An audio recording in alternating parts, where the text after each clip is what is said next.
শেখ, একদম শুরুতেই জানতে চাই যে আমাদের সমাজে যেহেতু হিন্দু আছে, বৌদ্ধ আছে, খ্রিস্টান আছে, অনেক ধর্মের মানুষদেরকে নিয়ে আমাদের বসবাস। তো অমুসলিমদের ধর্মীয় উৎসবে আমাদের অনেক মুসলিমরা অনেক সময় যায়। অনেক সময় দেখা গেল যে কোনো একটা মন্দিরে গেল, যে দেখি তো এখানে কি হয়, কি হচ্ছে, এইরকম করে অনেকে যায়। আমরা জানি যে ইসলাম আমাদেরকে অমুসলিমদের সাথেও ভালো ব্যবহার করার কথা বলে, তাদের সাথে লেনদেনের কথাও বলে, সেটাতেও কোনো নিষেধাজ্ঞা নেই। এমনকি তাদের রক্ত দিতে সেক্ষেত্রেও ইসলামের একটি সুন্দর নির্দেশনা রয়েছে। আপনি আমাদেরকে জানাবেন যে অমুসলিমদের ধর্মীয় উৎসবে মুসলিমদের যাতায়াত এটা ঠিক কিনা, পাশাপাশি তাদের ধর্মীয় উৎসব অনুষ্ঠিত হলে আমাদের মুসলিমদের করণীয় কী? আলহামদুলিল্লাহ, আসসালাতু ওয়াসসালামু আলা রাসূলিল্লাহি ওয়া বাদ। ধন্যবাদ জানাচ্ছি আপনাকে এবং চ্যানেল 9 পরিবারকে সুন্দর এই আয়োজনের জন্য, এবং আরও ধন্যবাদ জানাচ্ছি অত্যন্ত জীবন ঘনিষ্ঠ আমাদের সোসাইটির সাথে অঙ্গাঙ্গিভাবে জড়িত জীবন ঘনিষ্ঠ যে প্রশ্ন, সেই প্রশ্নটি করার জন্য। আল্লাহ সুবহানাহু ওয়া তাআলা পৃথিবীতে অনেক মানুষ পাঠিয়েছেন, বিভিন্ন দল, উপদল, শাখা, গোত্র, উপগোত্রে বিভক্ত করে দিয়েছেন। বিভিন্ন ধর্ম, বিভিন্ন বর্ণ, বিভিন্ন ভাষা, বিভিন্ন দেশে আল্লাহ সুবহানাহু ওয়া তাআলা থেকে বিভক্ত করেছেন। সবগুলোর জন্যই সম্যক বিধিবিধান, পূর্ণাঙ্গ বিধিবিধান, হুকুম আহকাম আল্লাহ সুবহানাহু ওয়া তাআলা দিয়েছেন। আল্লাহ সুবহানাহু ওয়া তাআলা কোরআনের একটা আয়াতে বলছেন, ওয়াবুদুল্লাহ ওয়া লা তুশরিকু বিহি শাইআ ওয়া বিল ওয়ালিদাইনি ইহসানা ওয়া বিযিল কুরবা ওয়াল ইয়াতামা ওয়াল মাসাকিন ওয়াল জারি যিল কুরবা ওয়াল জারিল জুনুব। আয়াতের পুরোটা আমি তেলাওয়াত করিনি, অল্প তেলাওয়াত করেছি। এখানে আল্লাহ সুবহানাহু ওয়া তাআলা এমন কোনো ব্যক্তি ইউ ক্যান নেভার ইমাজিন যার রাইট আল্লাহ সুবহানাহু ওয়া তাআলা এখানে উল্লেখ করেন নাই। সুবহানাল্লাহ।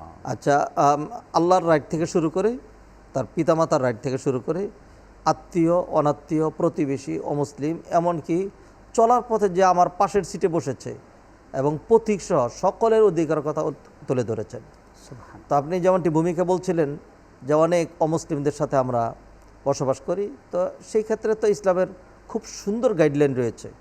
তো সেগুলো সূরা মুমতাহিনা আল্লাহ সুবহানাহু ওয়া তাআলা ডিটেলস আলোচনা করেছেন। এখন যে ধর্মীয় বিষয় নিয়ে আপনাকে প্রশ্নটা করেছেন পার্টিকুলারলি, তো তারা যে অন্যরা যে একদল যে হিন্দু, বৌদ্ধ, খ্রিস্টান, আরেক দল ইহুদি, আরেক দল মুসলিম, এটা তো according to their dress, their food, their lifestyle, এগুলোর কারণে তো নয়। ধর্ম যে ভিন্নতা, এটা তো শুধুমাত্র ধর্মীয় বিধিবিধান, ঈমান, আকীদা, বিশ্বাস, এগুলোর কারণেই। যদি ঈমান, আকীদা এটাকেও আমরা জড়িয়ে ফেলি, একই রকম করে ফেলি, তাহলে তো পার্থক্য আর থাকলো না। একজন মুসলিম প্যান্ট শার্ট পরে, একজন হিন্দু প্যান্ট শার্ট পরে, একজন শিখ যেই বিশাল বড় পাগড়ি এবং যেই সুন্দর পাগড়ি পরে, আমার মনে হয় না বাংলাদেশের কোনো ইমাম সাহেব এত সুন্দর পাগড়ি কোনোদিন পরেছে।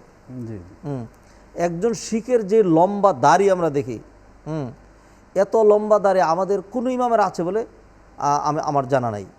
কারণ তাদের বডিগত, স্ট্রাকচারগত কারণেই হয়তো তাদের দাড়ি অনেক লম্বা হয়, এবং তাদের পাগড়ি শৈশব থেকে তারা পরার কারণে সেরকম খুব সুন্দর করে স্টাইল করে পাগড়ি পরে। তো এইগুলো দিয়ে তো পার্থক্য না, পার্থক্য হলো মূল ধর্ম দিয়ে। তো সেই ধর্মের ক্ষেত্রে যদি এমন হয় যে ধর্ম যার যার উৎসব সবার, যদি এমন হয়, তাহলে তো সেইখানে আর মুসলিম অমুসলিম এদের মাঝখানে কোনো পার্থক্য থাকলো না। একটা জায়গায় লিমিটেশন, সেখানে হলো ধর্মীয় বিধিবিধানের ক্ষেত্রে। আপনি যতই বলেন, আমি আপনার যতই উদারতা দেখাই, অন্য অমুসলিমরা কিন্তু সেই উদারতা দেখায় না। সেই জন্য আমি অনেক সময় আফসোস করে বলি যে মুসলমানরা প্রেস্টিজলেস, অমুসলিমরা এবং বিশেষ করে আমাদের পাশে আমাদের যে ভাইয়েরা রয়েছেন, আমাদের হিন্দু ভাইয়েরা, আমি তাদেরকে ভাই বলি, আমাদের হিন্দু ভাইয়েরা রয়েছেন, তারা কিন্তু প্রেস্টিজিয়াস। কেমন প্রেস্টিজিয়াস? আমরা যখন গরু জবাই করি, যেহেতু তারা গরুকে তাদের মা দেবতা মনে করে, কোনো দিনই তারা এসে আমাদেরকে সাধুবাদ জানায় না। ঠিক